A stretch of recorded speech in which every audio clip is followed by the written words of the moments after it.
Avalon.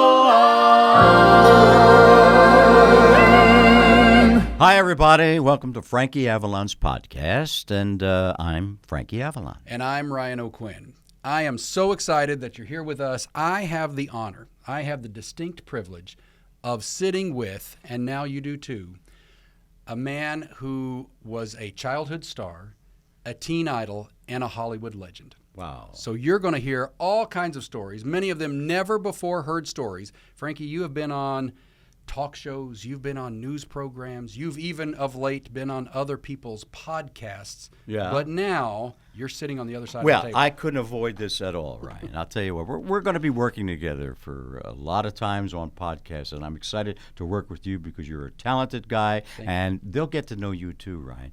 But in the meantime, you're right. I started as a young kid.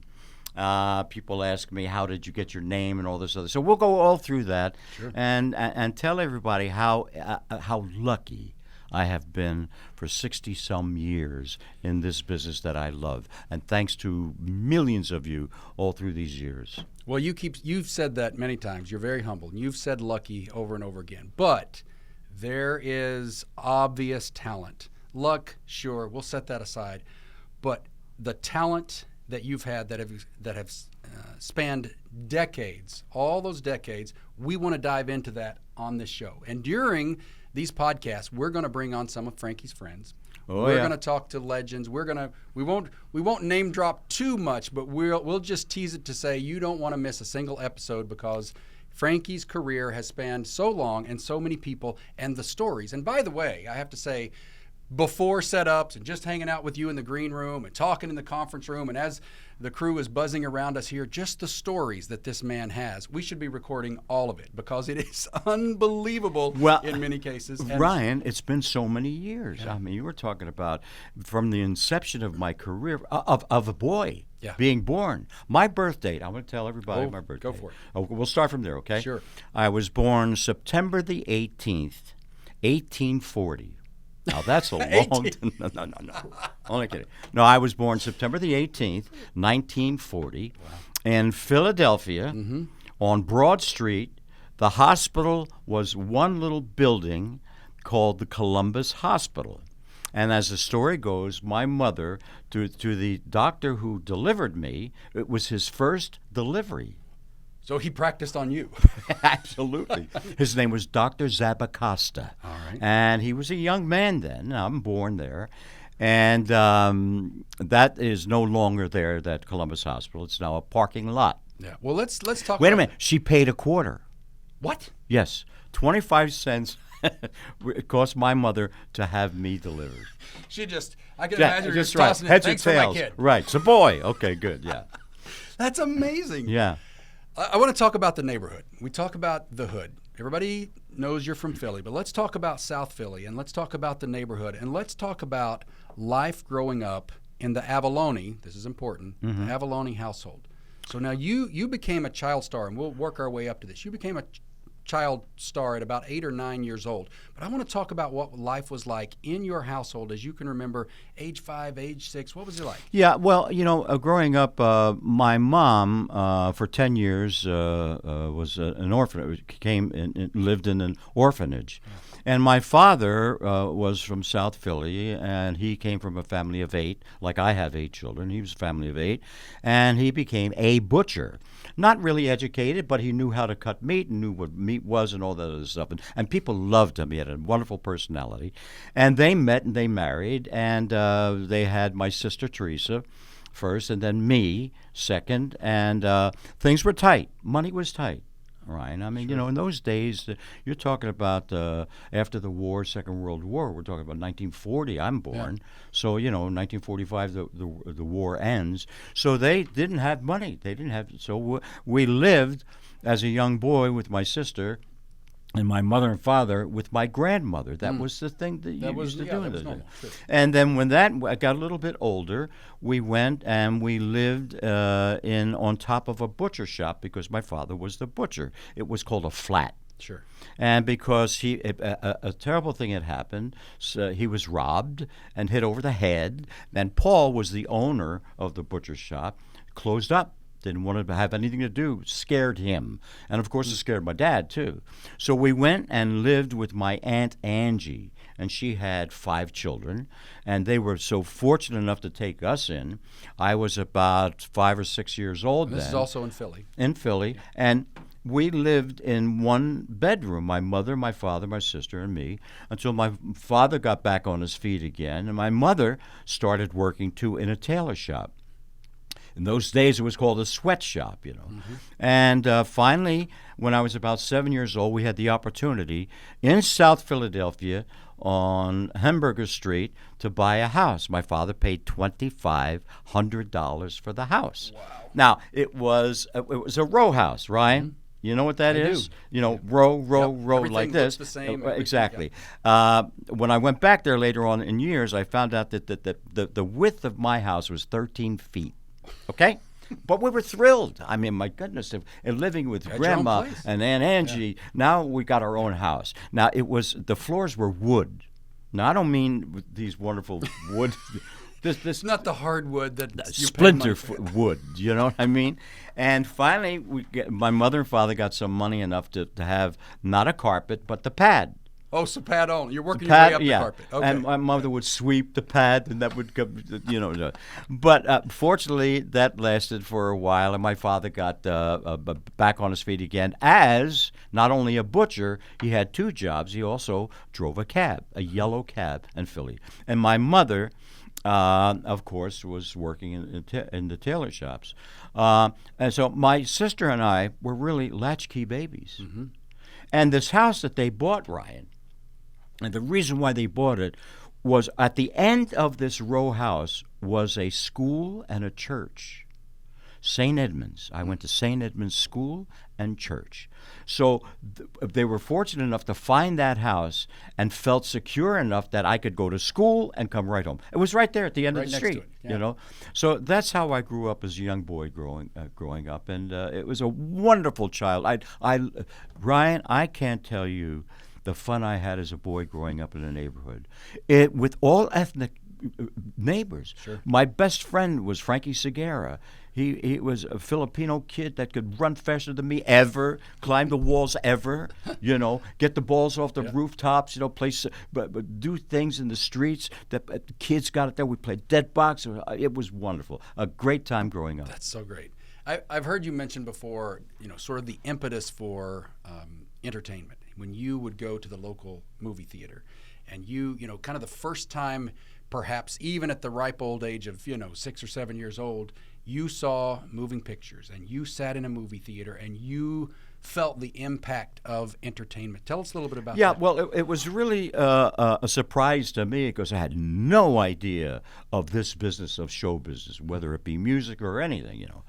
But my mom on Saturdays with the rest of the kids would pack a little lunch in a brown paper bag, and you'd go in. They'd have 25 cartoons and a picture that they would show and all this stuff. There was a film, sort of the antiquated version of the iPad. You put the kid right, in front exactly, of the screen. They're going to be cool from the summertime heat. They're going to be watching something. They've got some food, right? Yeah. And I was there, and in between, you would go crazy when the cartoons would come up, and if the ushers would come around. And you would see the usher. Now, if you were really good, they would give you a pass, right? And I'd be running up and down the aisles, just like all the kids, having fun with the cartoons on. And so you see the usher, you sit like this. Oh, thank you very much, for the little thing we get there. And I saw this picture called "Young Man with a Horn," and the star of that picture was Kirk Douglas. Wow. And it was a story about a young boy, about my age then. Maybe I was a little younger. And they showed him playing this horn, and Harry James did the soundtrack. It was a wonderful, great trumpet player. And for some reason, it got to my heart. That caused you to sit down for a change, to stop running and really pay attention. Forget the cartoons. I wanted to watch this film and listen to that trumpet. And I just loved it. So after watching the film for about 4 or 5 times that day, I went home to my father, who, by the way, was an extremely talented whatever in music. Could play. Never took could a play lesson. anything. Yeah. Ryan, he could play piano. He could play accordion.